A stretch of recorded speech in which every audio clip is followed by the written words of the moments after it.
Hello and welcome to this videocast for subscribers to davidicke.com. Well, a couple of the themes of videocasts in the last few weeks come together this week. One of the themes is the world is mad, completely bonkers, and the other is the network of Western orchestrated and engineered terrorist groups that are causing mayhem in the Middle East and Africa to create the circumstances for a Western takeover, cabal takeover.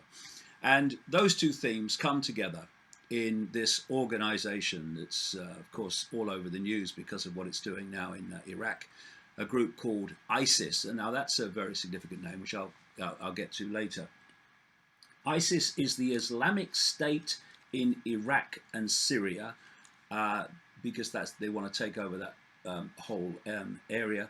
And the Islamic State in Iraq and Al-Sham is another version of ISIS. And Al-Sham is actually very appropriate, although perhaps Al-Scam would be much better, because a scam it is.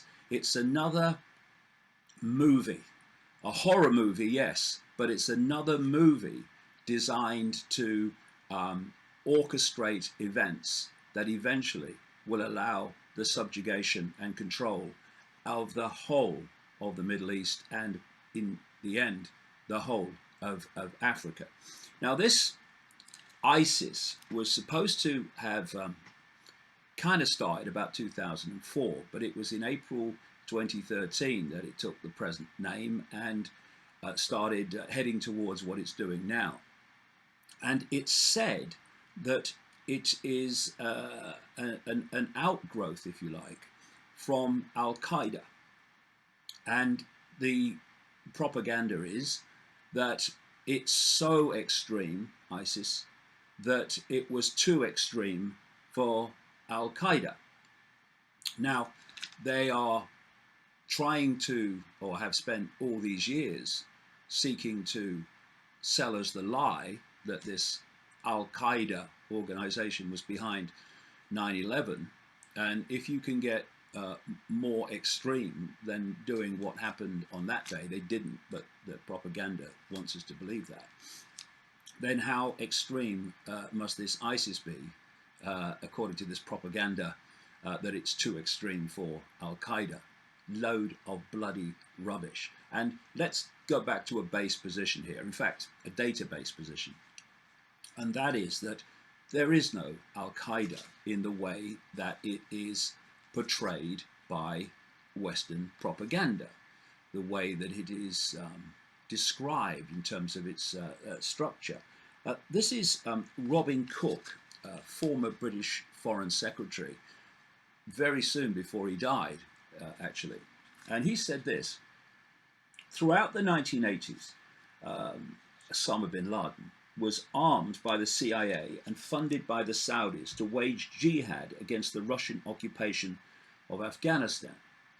Al-Qaeda, literally the database, was originally, he said, the computer file of the thousands of mujahideen who were recruited and trained with help from the CIA to defeat the Russians.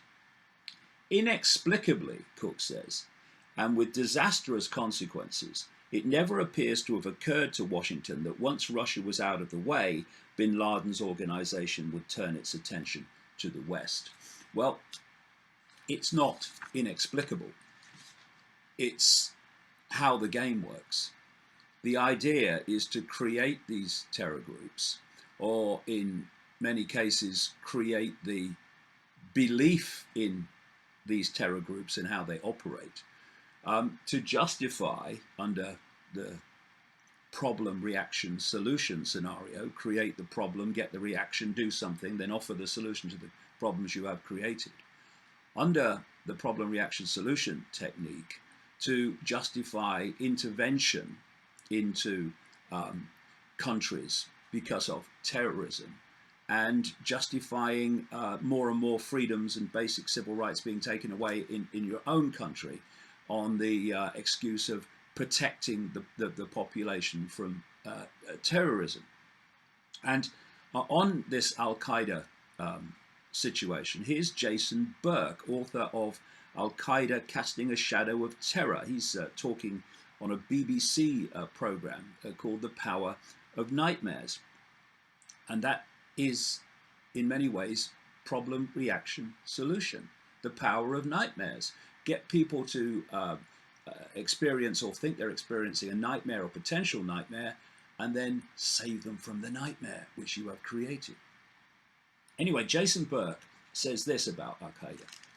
The idea, which is critical to the FBI's prosecution, that bin Laden ran a coherent organization with operatives and cells all around the world of which you could be a member is a myth, he said.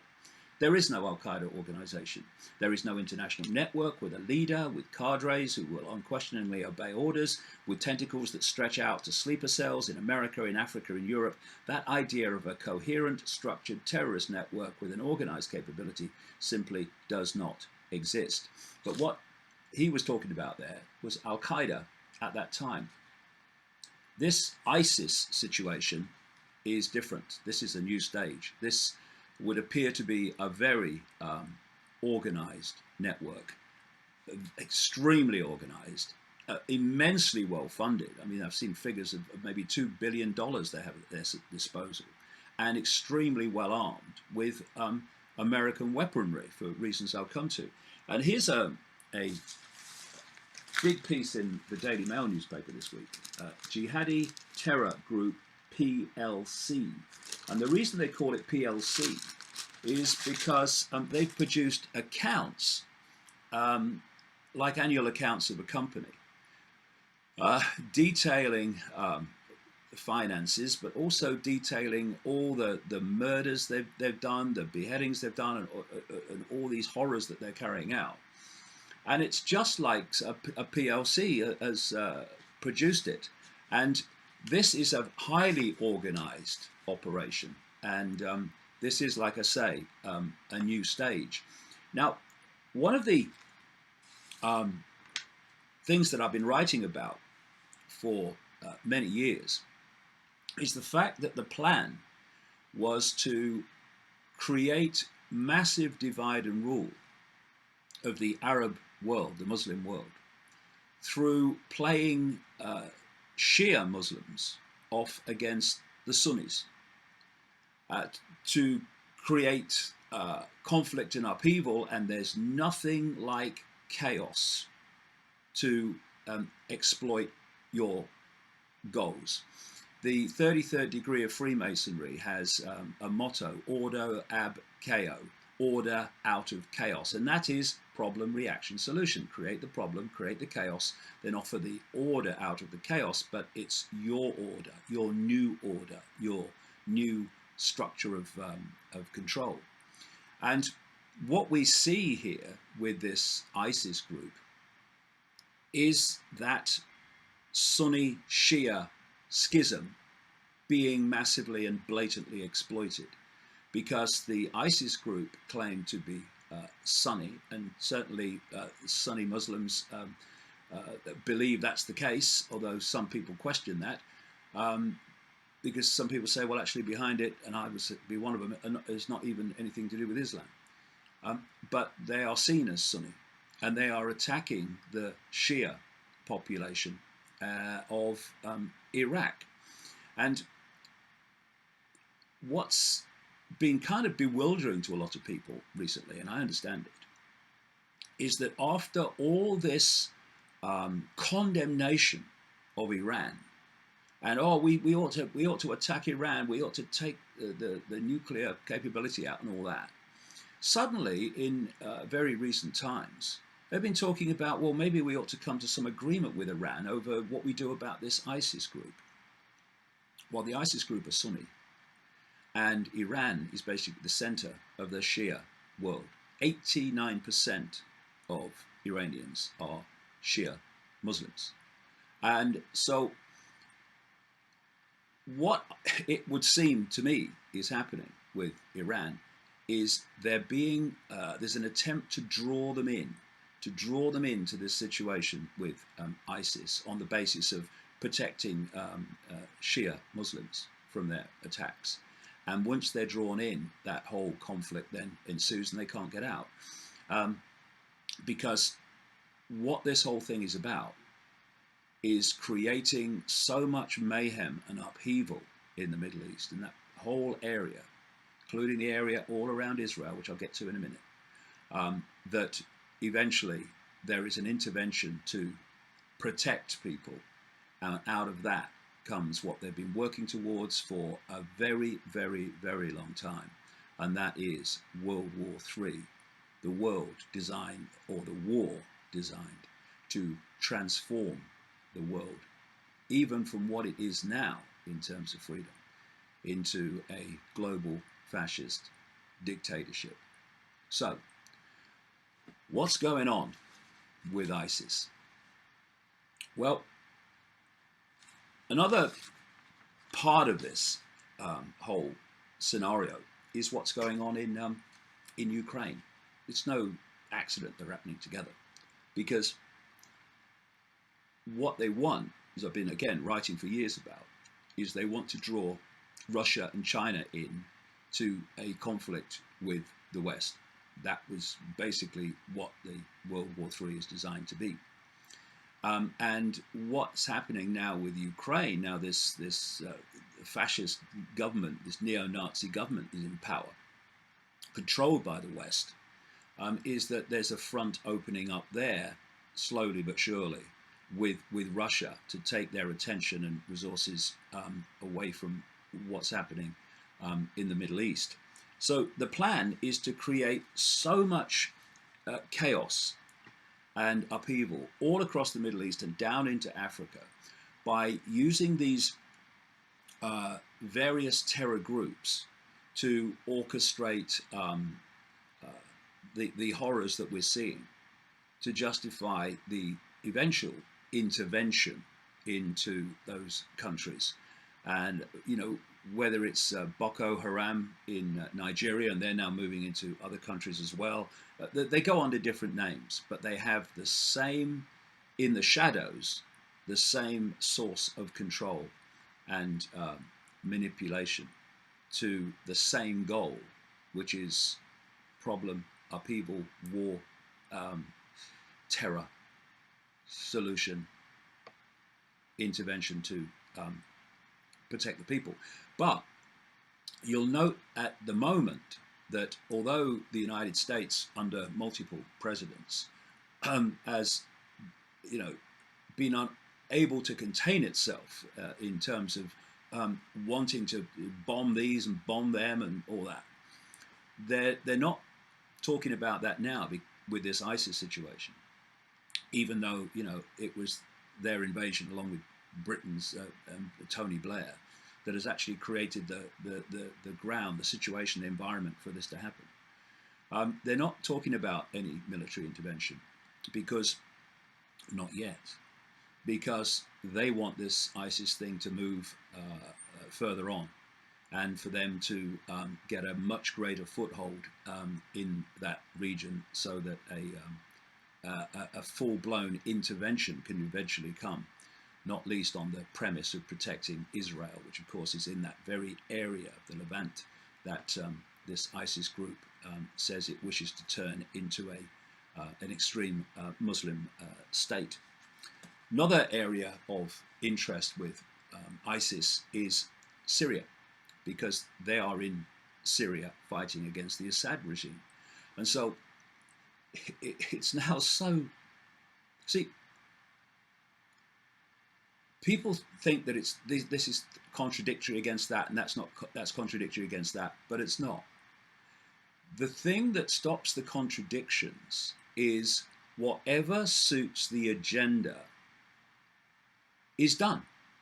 So in Syria, ISIS is doing what the US, Britain want. They're fighting, attacking the Assad regime, which they want to bring down.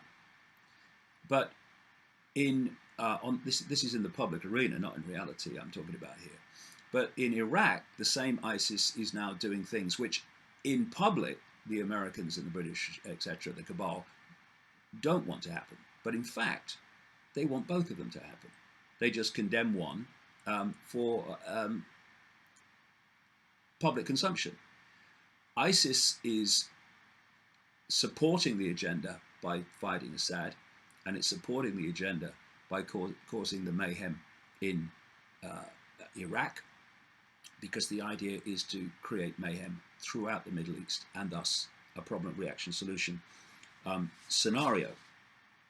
Now, another confirmation that ISIS is not what it seems is it's being funded by Saudi Arabia. I mean, who the heck does Saudi Arabia not fund, so long as they are going to create terrorism and upheaval? And Qatar have been mentioned as well in terms of funding and support for ISIS. Now, both Qatar and the Saudis are 51st states of the United States, of which there are a legion.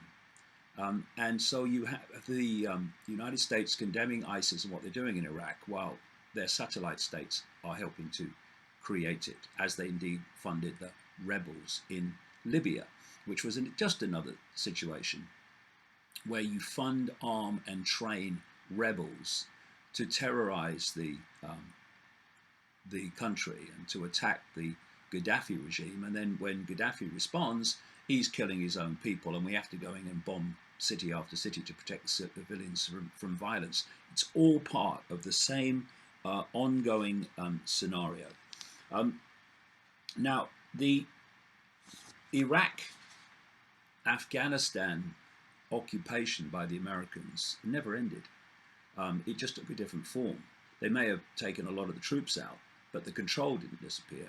And they have replaced them with these private armies, these mercenary so-called security organizations, which answer to the Pentagon. They're just an arm of the military, but because they're called private and civilian organizations, then the Pentagon can do what it wants behind the cover, that it's not really involved in this country at all, really. We pulled the troops out. And what this situation with ISIS will eventually allow them to do is to justify massive intervention, in effect World War III, to get rid of the terrorists from the Middle East, by which time they want this ISIS organization to be overrunning a very much larger area than they are now. And they're doing it. They're doing it with American weapons, because you can arm an organization directly. You can arm it secretly. And there's another option, which is what we're seeing here, is that you arm apparently someone else, in this case the Iraqi government, the Iraqi military, with vast amounts of state-of-the-art weapons, knowing that this group's coming because you're orchestrating it, training it, funding it. And as they overrun the Iraqi government forces, as they're doing currently, then all that American weaponry is theirs. And in fact, there are reports that ISIS have now got so much state-of-the-art weaponry and military vehicles, etc., that they don't need them all for Iraq. They're shipping them some into Syria to help with the fight against Assad. And this is a Fox News report. US-made Stinger missiles have likely fallen into ISIS hands, officials say. You do surprise me. US officials with access to the latest US intelligence on Iraq told Fox News it appears likely, probable, that US-made Stinger missiles have fallen into the hands of Sunni insurgents. It is possible that the Islamic State of Iraq and Syria, ISIS fighters, acquired them from army bases they have taken over in recent days. The Stinger missile is a shoulder-fired surface-to-air weapon that is used against aircraft. And ISIS forces, as they advance through Iraq, the report says, concerns have increased that more US-made weaponry can fall into the hands of the radical group, which is precisely what the plan is. According to a report from the West Point Combating Terrorism Center, the ISIS, quote, now possess scores of Iraqi military equipment originally provided by the United States, from Humvees and cargo vehicles to small arms. And this is another report that says ISIS has secured so many US-made vehicles, like I just mentioned, that they don't even need them all on the Iraq side of their new Islamic State. And reports say they're sending a number of US-made tanks, trucks and Humvees into Syria to be used by ISIS fighters on the Syrian front. Perhaps even more dangerous, it says US officials say it is probable that US-made anti-aircraft missiles are now in ISIS hands, meaning all air traffic in the region is in serious danger. And it's all orchestrated. Two birds, one stone. You provide them with the weapons to overrun Iraq, and you provide weaponry for those that you want to overthrow, Assad in Syria. And the timing's perfect. Headline: War industry stands to make billions off ISIS threat. I'm staggered. Says here, last month it was announced a few outstanding members of the military-industrial complex would stand to rake in around $1 billion if an arms sale to the Iraqi government was approved by Congress. Now, with what's going on in Iraq with this ISIS onslaught, do you reckon there's just a little bit of a chance that Congress might approve that? I think there probably is. And down here it's talking about in December, the New York Times reported the Obama administration had provided the Iraqi military with 3 sensor-laden aerostat balloons, given 3 additional reconnaissance helicopters to the Iraqi military, and said it planned to send 48 Raven reconnaissance drones before the end of this year. In addition, the US said it would plan to deliver this fall F-16 fighters that Iraq has bought. If delivered ahead of schedule, the report says, in response to the current situation, there is a distinct possibility this military hardware will fall into the hands of ISIS, just as it is meant to. Now, in this situation, you also have screaming at you the name Israel. I'm doing this on Friday. You'll see it on the Sunday. But up to this point, as I speak, Israel's been remarkably quiet, from what I've seen anyway, on what's happening in Iraq. And yet you'd think they'd be kind of screaming very loudly indeed. They may well do, but they haven't yet. Because in this area that this ISIS terror group, with all this military hardware, wants to take over and turn into an extreme Islamic State, this Iraq, Syria, and the Levant, is Israel.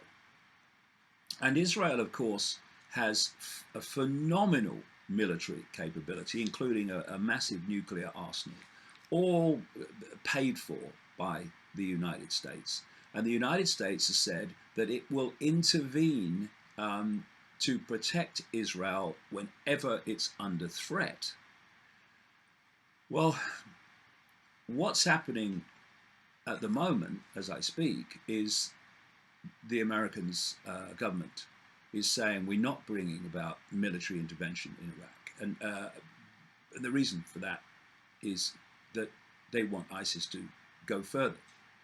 But there's going to come a point in this story, if it unfolds as it currently is, where Israel is going to start coming under threat. And that will then justify a massive American intervention to protect our allies, and also the unleashing of the enormous military capability of Israel. And then you have a scenario for World War III. At least if Syria starts getting overrun, Russia supporting Syria, China also has support for Syria, and here we go, and there we are. And it's not a coincidence that there is a concept, a plan called Greater Israel. And in 2013, Mako Chosadovsky of Global Research wrote an article about this, headed Greater Israel, the Zionist Plan for the Middle East. Now, he wrote this in 2013, and when you look at current events, it fits like the proverbial. It says, according to the founding father of Zionism, Theodor Herzl, the area of the Jewish state stretches, quote, from the brook of Egypt to the Euphrates. According to Rabbi Fitchman, the promised land extends from the river of Egypt up to the Euphrates in Iraq, of course. It includes parts of Syria and Lebanon. So you're looking at this Greater Israel scenario, and it's fitting this area of land, or much of it, that this ISIS group says it wants to take over. And he talks here in this article about the plan to achieve this Greater Israel. Consists of weakening and eventually fracturing neighboring Arab states as part of an Israeli expansionist project. And again, what are we seeing now in Iraq for a start, other than a fracturing? What are we seeing in Syria other than a fracturing?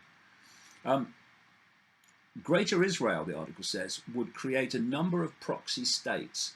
It would include parts of Lebanon, Jordan, Syria, the Sinai, as well as parts of Iraq and Saudi Arabia. And he says Israeli strategists viewed Iraq as their biggest strategic challenge from an Arab state.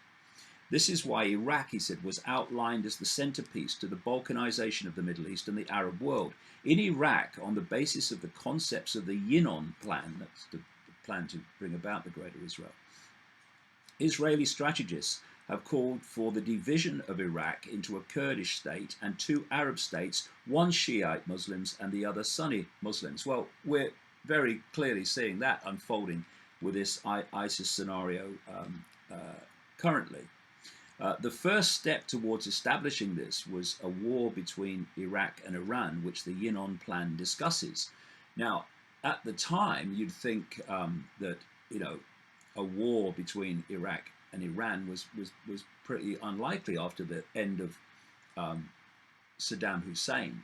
But what you've got now is this Sunni insurgents by this ISIS group attacking Shia Muslims. And the idea is that you can bring Iran in to protect the Shia.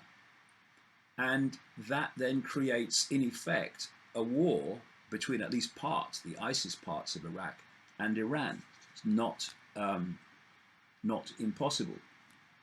The article goes on. The Atlantic in 2008 and the US Military's Armed Forces Journal in 2006, I mean, this is quite a few years ago now, both published widely circulated maps that closely followed the outline of the Yinon plan.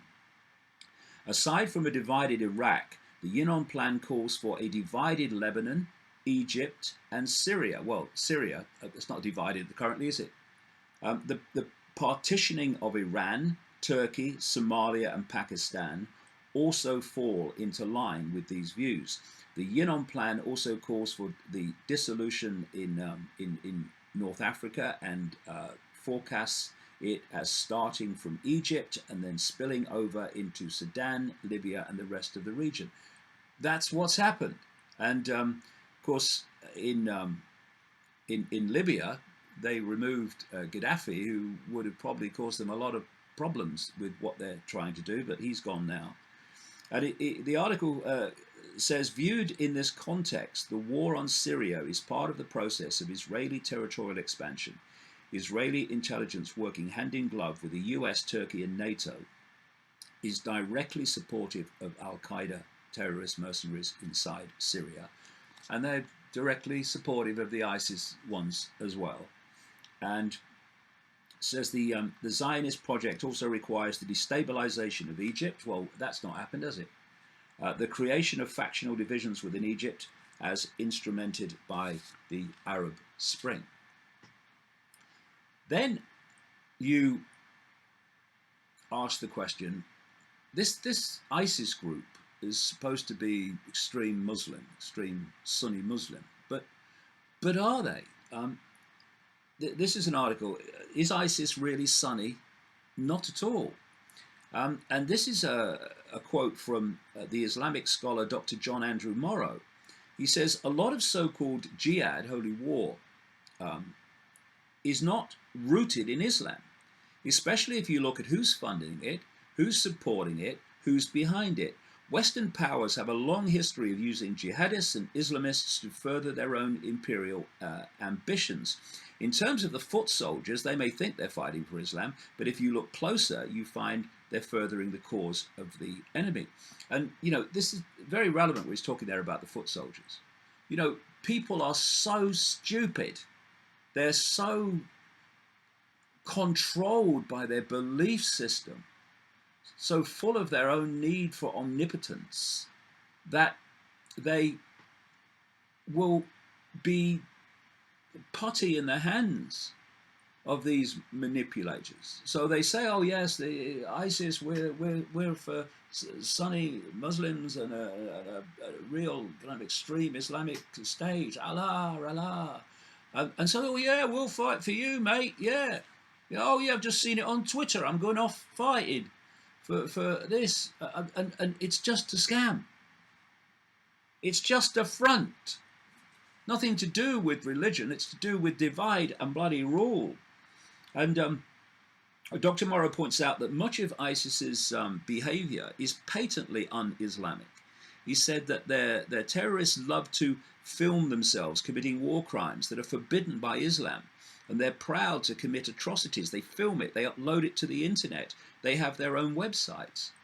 You know, in fact, you know, this whole ISIS operation is not just extremely efficient and PLC in terms of money, but it's state of the art in terms of social media. You know, this is a seriously well-funded and organized operation, and it's being orchestrated out of the West.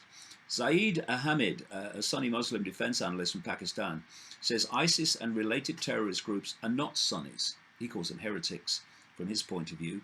And he says that they are serving an anti-Islamic agenda. Yes, everything is inverted.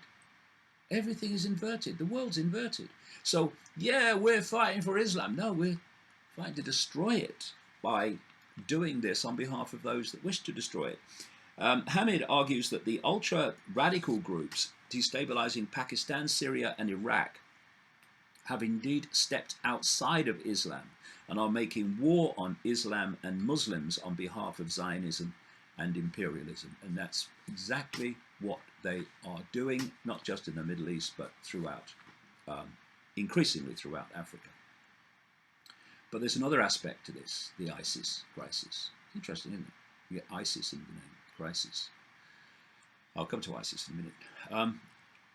And that is justifying still more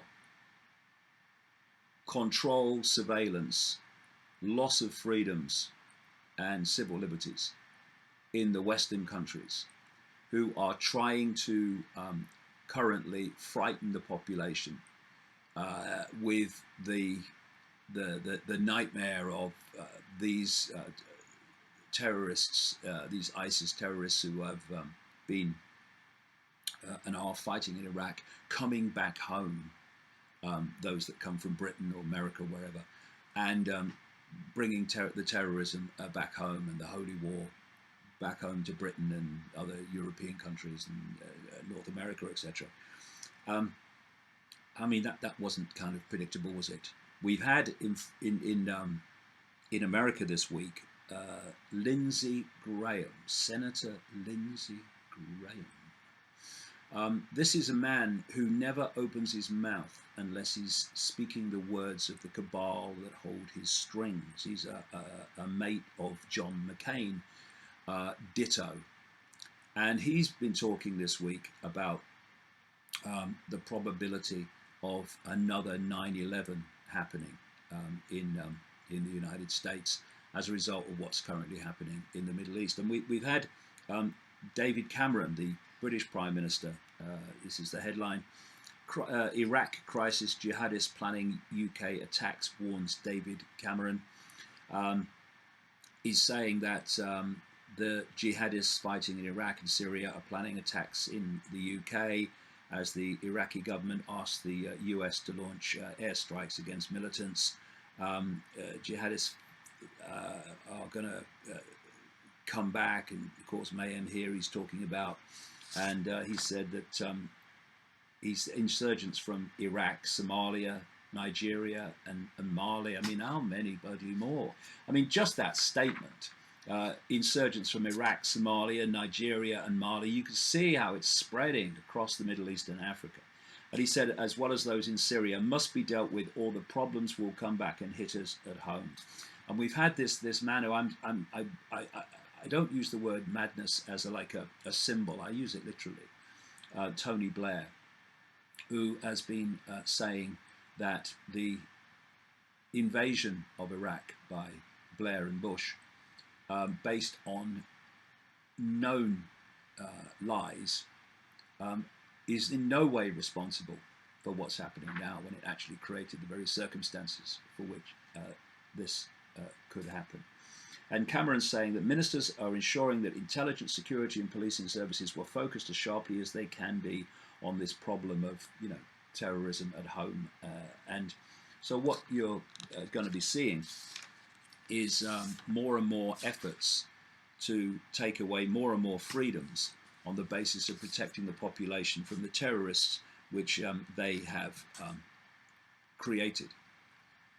Now, ISIS. Symbolism is the language of this cabal, this network. They have their own language of symbolism, which they understand. And, you see the obvious ones like the all-seeing eye and the pyramid and all-seeing eye on the dollar bill and the lighted torch. These are all the obvious ones, but they have a whole language of symbolism, and they have their own religion. It's satanic religion, but it's a kind of religion with its gods and its goddesses, and one of them is called ISIS. Now, if you are a extreme Islamic terror group, why do you have a wording in your name that allows it to be broken down to the short-term ISIS? Why? I mean, you say, "Hey up, mate! No, this means ISIS. We better change the wording so it don't." But that's what has happened. And see, ISIS is the goddess. I'll get to some background in a second. But it's a goddess of darkness and chaos, which is exactly what is happening because of what ISIS is doing in Iraq. And that's another thing, isn't it? Have you noticed now, once you call this group ISIS, the goddess of these people, then you are pulling newsreaders and news reporters into using language like ISIS forces have taken over Mosul. ISIS is closing in on Baghdad. ISIS is doing this. ISIS is doing that. They must be laughing their socks off as these news reports are read.